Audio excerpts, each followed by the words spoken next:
नमस्कार. आज आपण प्रकाशा जिल्हा नंदुरबार या ठिकाणी एका आर्किओलॉजिकल साईटच्या जवळ उभे आहोत. माझ्यासोबत जे आहेत हे भुजंगराव बोबडे इतिहासाचे अभ्यासक आहेत आणि इतिहास हा त्यांच्या आवडीचा विषय आहे. या ठिकाणी ते अनेक वेळा यापूर्वी येऊन गेले आहेत आणि त्यांचा या संस्कृतीविषयी म्हणजे आपण आता ज्या प्रकाशाला आहोत या ठिकाणी ताम्रपाषाण, हडप्पा कालीन, समकालीन अशा 4 प्रकारच्या वेगवेगळ्या सावळदा, कायथा, प्रकाशा, दायमाबाद अशा ज्या संस्कृती आहेत या संस्कृतीशी रिलेटेड ही जी साईट आहे याच्याबद्दल आपण अधिक माहिती सरांकडून, बोबडे सरांकडून घेऊया. सर, काय सांगाल, आपण आता या ठिकाणी आहोत, हे काय आहे आणि याचं महत्त्व काय आहे? खरं म्हणजे प्रकाशा हे जे ठिकाण आहे तर भारतातली आर्किओलॉजिकल ट्रेजर ज्याला आपण म्हणू, आर्किओलॉजी पुरातत्वशास्त्राच्या संदर्भातली अतिशय महत्त्वाची अशी जी नावडा टोली किंवा हडप्पा, मोहनजोदडो, कालीबंगन, लोथल, धोलविरा ही जी ठिकाणं आहेत, अशा पद्धतीनं महाराष्ट्रातलं सगळ्यात रिचेस्ट आर्किओलॉजिकल जे 4 प्रमुख ठिकाणं आहेत, नेवासा, दायमाबाद, इनामगाव आणि त्याच्यानंतर मग हे प्रकाशा. याच्यानंतर मग पुन्हा जोर्वे आणि त्यानंतर काही अजून इतर साईट आहेत. परंतु या ठिकाणी आज आपण बघतोय खरं म्हणजे पुरातत्व खात्यानं जे उत्खनन केलं होतं ती साईट आज इथं आपण आपल्या बाजूला बघतोय.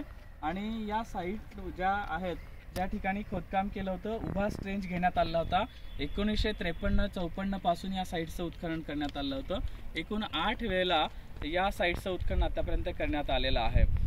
सगळ्यात शेवटचं जे उत्खनन करण्यात आलं होतं डॉक्टर वसंत शिंदे यांच्या नेतृत्वामध्ये या ठिकाणी काम डेक्कन कॉलेज पुण्याने केलेलं होतं.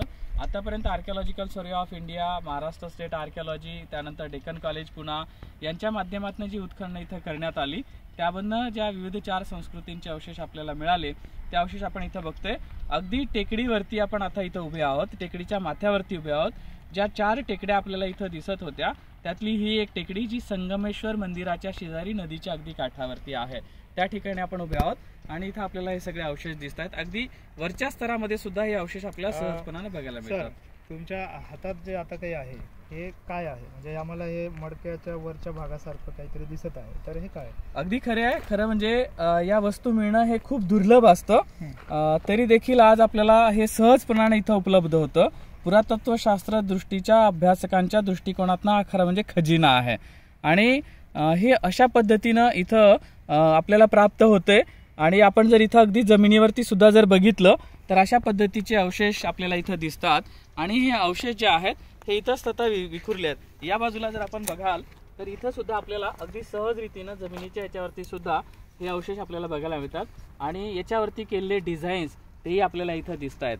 म्हणजे याच्यावरती केलेलं हे जे काही आहे तर हा लेअरचा डिझाईन आपल्याला दिसतं. या ठिकाणी अगदी अजून जे काढलेले नाही आहेत किंवा इथं पडलेले आहेत आजूबाजूला, तर अशी हजारोंनी अवशेष इतस्ततः विखुरलेली आहेत. या बाबतीमध्ये खरं म्हणजे अजून तुम्ही जे म्हणतायत की 4 लेअर जे आहेत, म्हणजे 4 कशा प्रकारचे लेअर? खरं म्हणजे आपण असं म्हणू शकतो की जेव्हा एखादी संस्कृती एखाद्या ठिकाणी नांदते किंवा एखाद्या ठिकाणी वसाहत होते आणि त्याच्यानंतर मग ती काही कालांतरानं ती नष्ट होते, त्यावरती पुन्हा दुसरी संस्कृती उभी राहते किंवा तिथं त्यांची वसाहत तयार होते, त्याच्यावरती पुन्हा तो स्तर म्हणजे नष्ट जेव्हा होतो परत तिसरा स्तर. तर अशा पद्धतीने इथे 4 संस्कृती साधारण 7000 वर्षपूर्व ते इसवी 2200 वर्ष म्हणजे आपण ज्याला 2200 वर्षाच्या आधी असं म्हणू, 2nd सेंचुरी BC पर्यंत या 4 संस्कृती आपल्याला इथं दिसतात. या बाबतीत खरं म्हणजे पुरातत्वशास्त्र आणि आर्किओलॉजी डिपार्टमेंटनं सिरियसली खऱ्या अर्थानं काम करण्याची खूप मोठी गरज आहे. सर, आपण आता तापी नदीच्या काठी उभे आहोत. आपल्या ज्या प्राचीन संस्कृती आहेत ह्या बहुतांशी नदीच्याच काठी आहेत आणि तापी नदी, गिरणा नदी आणि तुमचा त्या नदी जलसंस्कृतीबद्दलचा अभ्यास पण आहे. तर ह्या ज्या साईट्स आहेत याचं आणि या नद्या यांचा असा काही संबंध आहे का? म्हणजे खरं म्हणजे आपण एकूणच जर जगातल्या सगळ्या संस्कृतींचा जर विचार केला तर अगदी सगळ्यात सुंदर पहिला शब्द येतो तो म्हणजे सिंधू संस्कृती. भारताच्या बाबतीतला सिंधू नदीच्या काठावरती वसलेली संस्कृती म्हणून सिंधू संस्कृती. 7 सिंधू नद्यांच्या काठावरती वसलेल्या या संस्कृती आपण अगदी नाईल संस्कृती म्हणतो, म्हणजे नाईलच्या काठावरती वसली संस्कृती. जगभरातल्या एकूण संस्कृतीचा जर आपण अभ्यास केला तर इथं तसंच आपल्याला दिसतं. भारतातली पहिली शेती प्रकाशा इथं झालेली होती. याचे उत्खननात मिळालेले पुराव्यांचे अवशेष जे आहेत तर ते सगळे अवशेष आताही डेक्कन कॉलेज पुणे या ठिकाणी ठेवण्यात आलेले आहेत. आणि इथं प्रकाशाला आपण बघतो की तापी आणि गोमई या दोन नद्यांचा संगम या ठिकाणी आहे. आणि इथं प्रकाशा आणि बाजूलाच सावळदा अशा या दोन संस्कृतींचे अवशेष आपल्या इथं बघायला मिळतात. सावळदा ही खूप छोटी साईट आहे, पण प्रकाशा ही एक लार्ज साईट आहे. 4 टेकड्या खरं म्हणजे इथं होत्या. तर आता ही जी आपण बघतो इथं बरीच झाडे उगवलेली आहे किंवा या ठिकाणी येण्यासाठी रस्ता नाहीये, तर ही आर्किओलॉजिकल साईट एवढी प्राचीन असून देखील याची जी काही स्थिती आहे याबद्दल आपण काय सांगतो? खरं म्हणजे तुम्ही खूप चांगला प्रश्न विचारला की ज्या बाबतीमध्ये सिरियस असायला पाहिजे. ज्या 4 टेकड्या होत्या त्या 4 टेकड्यांमधल्या 2 टेकड्या पूर्णपणे नष्ट झालेल्या आहेत. म्हणजे लोकांनी आजूबाजूच्या जर आपण बघितलं या ठिकाणी तर खोदकाम करून अक्षरशः त्याच्यातली माती किंवा जे काही असेल ते सगळं त्यांनी घराच्या समोरच्या नाल्यांवरती टाकतात. आजूबाजूला आपण ते बघतो की या ठिकाणी खरं म्हणजे जे खाली जे बांधकामं होत आहेत, आर्किओलॉजिकल सर्वे ऑफ इंडियाचा एक माणूस इथं नियुक्त केलेला आहे, परंतु तरी देखील कामं होत आहेत.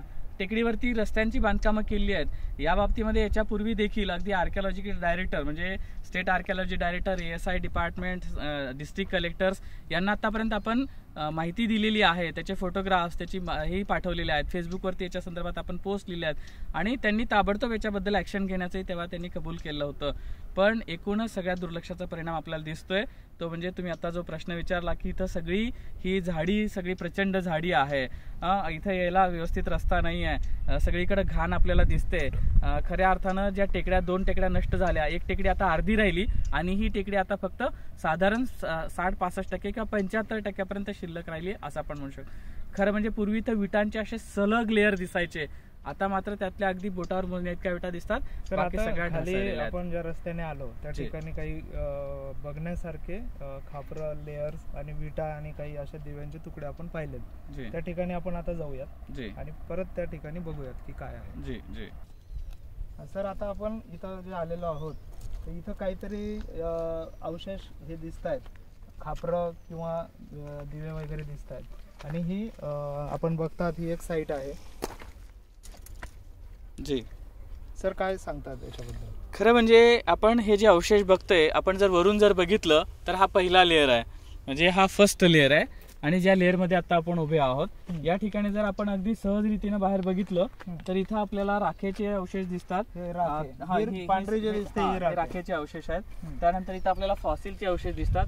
अगदी सहज रीतीने जरी आपण बघितलं तर या ठिकाणी आपल्याला असे म्हणजे भांड्यांचे तळ ज्याला आपण म्हणतो, टेराकोटापासून तयार करण्यात आलेले असे भांड्यांचे तळ आपण बघतो. आणि याच्यामध्ये दिवे आपल्याला सापडतील, वेगळे सुरई किंवा माठ आपण ज्याला म्हणतो त्याचे हे तळ आहेत ऍक्च्युली. आता हा कशाचा तळ असू शकतो याचा एक्झॅक्ट फिगर जेव्हा आपण मोठा करू तर तेव्हाही आपल्या लक्षात येतं. केवळ दिवाच असू शकतो असं नाही, तर हा एखाद्या सुरईचा तळ असू शकतो, एखाद्या माठाचा तळ असू शकतो. आणि इथं अनेक प्रकारची म्हणजे खरं म्हणजे आपल्याला आश्चर्य वाटेल की इतर ठिकाणी फक्त आपल्याला एखाद्याच रंगाचे हे सापडतात, खापर सापडतात, पण इथं आपल्याला हे आता हा डार्क रेड मध्ये आपल्याला बघायला मिळतो. या पद्धतीनं या पद्धतीने आपल्याला ब्लॅक कलर मध्ये पण अगदी डार्क ब्लॅक पण इथं आपल्याला सापडतात. आणि ज्याला ब्राउनिश ब्लॅक असं म्हणतो ते सगळे आपल्याला अशा पद्धतीचे सगळे अवशेष इथं सापडतात. सांगण्याची महत्वाची बाब म्हणजे इतकं सगळं हे अगदी सगळं उघड्यावरती पडलेलं आहे. म्हणजे हा सर याचे जे तुम्ही मगाशी म्हटलात की 4 वेळा उत्खनन झालेलं आहे, कुठल्या कुठल्या वर्षात? खऱ्या अर्थानं या ठिकाणी जी उत्खनन झाली 1953-54 साली इथं उत्खनन झालेलं होतं. यस, अगदी आर्किओलॉजिकल सर्वे ऑफ इंडिया कडून हे उत्खनन झालं. त्यानंतर मग 58-59 मध्ये उत्खनन झालं. त्यानंतर 66-67 मध्ये उत्खनन झालं. आणि अगदी शेवटचं जे उत्खनन आहे तर 1986-87 ला या ठिकाणी उत्खनन झालेलं आहे. 87 ला आपण जे आता पलीकडे आपण किती मीटर उभे स्ट्रेंच जे आपल्याला दिसतात ते साधारणतः 77 फुटापर्यंत खोदकाम करून त्यांनी ते अवशेष कलेक्ट करून सध्या कुठे असतील? अगदी आता यातले मॅक्झिमम अवशेष जे आहेत हे सगळे पुण्यातल्या डेक्कन कॉलेज इथल्या पुरातत्व जे संग्रहालय आहे त्या ठिकाणी त्यांनी ठेवलेले आहेत. पण या ठिकाणी आपण बघतोय सर, आपण आपल्या बोलण्यात जसं आलं की इथं जवळपास 3 ते 4 टेकड्या होत्या. ASI ने जे उत्खनन केलं त्याच्यामध्ये आपल्याला त्या ठिकाणी एक मोठा ट्रेंच सापडलेला आहे की तो त्या ठिकाणी उत्खनन झालाय. पण शेवटचं जे आहे ते त्याच्यानंतर मला वाटतं आता 34-35 वर्ष झाली ही साईट अशीच पडलेली आहे. इथं बरीच झाडं वाढली आहेत, एक पक्क बांधकाम बघू शकतो. हे मंदिर वगैरे काहीतरी आहे. खरं म्हणजे इथून सर तापी नदी फार जवळ दिसते. या शेजारीच आता आपण हे जे समोर जो रस्त्याचं बांधकाम बघतोय किंवा पलीकडे जो टावर आपल्याला दिसतोय, या बाभळीच्या काट्यांच्या पलीकडच्या टावरच्या शेजारीच आपल्याला हा नद्यांचा संगम दिसतो. समोरच्या ते नदी आहेत? तापी आणि गोमई या दोन नद्यांचा संगम या ठिकाणी आहे. या बाजूला आपल्याला पलीकडे जे बघायला मिळतं टेकडीवरती, हे बांधकाम आता नव्यानं करण्यात आलेलं आहे. खरं म्हणजे या बांधकामाबद्दल आपण यापूर्वी सुद्धा तक्रार केलेली होती, परंतु तरी देखील हे बांधकाम इथं राहिलेलं आहे. हा जो रस्ता आपण बघतोय, या रस्त्याचं जेव्हा हे काम सुरू होतं त्यावेळेला आपण याच्याबद्दल माहिती दिलेली होती, परंतु तरी देखील हे असंच शिल्लक राहिलं. आणि आता जे काम आपण झालेलं बघतोय, जर आपण समोर टेकडीवरती जर आलो तर आपल्याला लक्षात येतं की आपल्या पाठीमागं म्हणजे आपण बघू शकता त्या बाजूला, समोर याल आपण थोडंसं पुढे या थोडं, आणि त्या बाजूला जर आपण बघितलं तर आपल्याला तापी आणि गोमई नद्यांचा संगम इथं आपल्याला बघायला मिळतो.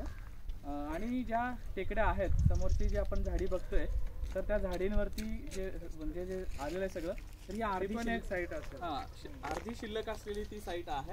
आणि हे इकडे नवीन बांधकाम झालेलं आहे. तर आपण आता जे अभ्यास करणारे विद्यार्थी आहेत जे त्यांच्या माहितीसाठी आपण सांगूयात की या ज्या संस्कृती आहेत यांचं महाराष्ट्राच्या जो इतिहास आहे, महाराष्ट्राची जी परंपरा आहे, महाराष्ट्राची जी संस्कृती आहे, तर त्याच्यात कितपत योगदान यांचं आहे किंवा यांचं महत्त्व काय आहे? खरं म्हणजे महाराष्ट्र इतिहासाच्या बाबतीचा जर आपण विचार करायला गेलो तर साधारणतः आपण जो काही आता आर्किओलॉजीचा अभ्यास करतो, महाराष्ट्र पुरातत्व, महाराष्ट्र एक पुरातत्वीय समालोचन डॉक्टर शांबा देवांनी जे लेखन केलेलं आहे, या लेखनाचा जर आपण विचार केला आणि इतरही बाकीच्या लोकांनी जो अभ्यास केला आतापर्यंत याचा जर विचार केला, तर प्रकाशा आणि सावळदा फक्त ही दोन ठिकाणं किंवा केवळ प्रकाशा जर आपण घेतलं तर महाराष्ट्राच्या इतिहासात किमान 10 ते 15% योगदान केवळ प्रकाशा या साईटचं आहे. म्हणजे एका ठिकाणावरनं इतका की एका संपूर्ण राज्याचा पुरातत्वीय अभ्यास करताना एका साईटवरून इतके सारं साहित्य आतापर्यंत उपलब्ध झाले, या संस्कृतींचा अभ्यास आपल्याला ज्यातनं करता येतो. आपण असं म्हणू शकतो की जसं जे म्हटलं जातं की इतर राज्यांना भूगोल आहे, महाराष्ट्राला इतिहास देखील आहे. आणि महाराष्ट्राची जी नदी संस्कृती ज्याच्याबद्दल आपण कायम लिहित असता, तर तसंच आपण आता ह्या तापी आणि गोमाई संगमावर जे प्रकाशा आहे त्या साईट्स, जी आर्किओलॉजी साईट आहे त्या ठिकाणी आपण आज बरीच माहिती घेतली. आणि बऱ्याच जे खापरं आहेत किंवा दिवे आहेत किंवा त्या काळच्या ज्या काही वस्तू आहेत त्या अक्षरशः उघड्यावर आपल्याला बघायला मिळत आहेत. तर आज आपण विद्यार्थ्यांना या महत्त्वाच्या साईटची माहिती दिल्याबद्दल सर आपले भरपूर धन्यवाद. थँक्यू. तुम्ही इथं आलात आणि अगदी आस्थेने ही सगळी माहिती घेतली, त्यासाठी आपले मनापासून आभार.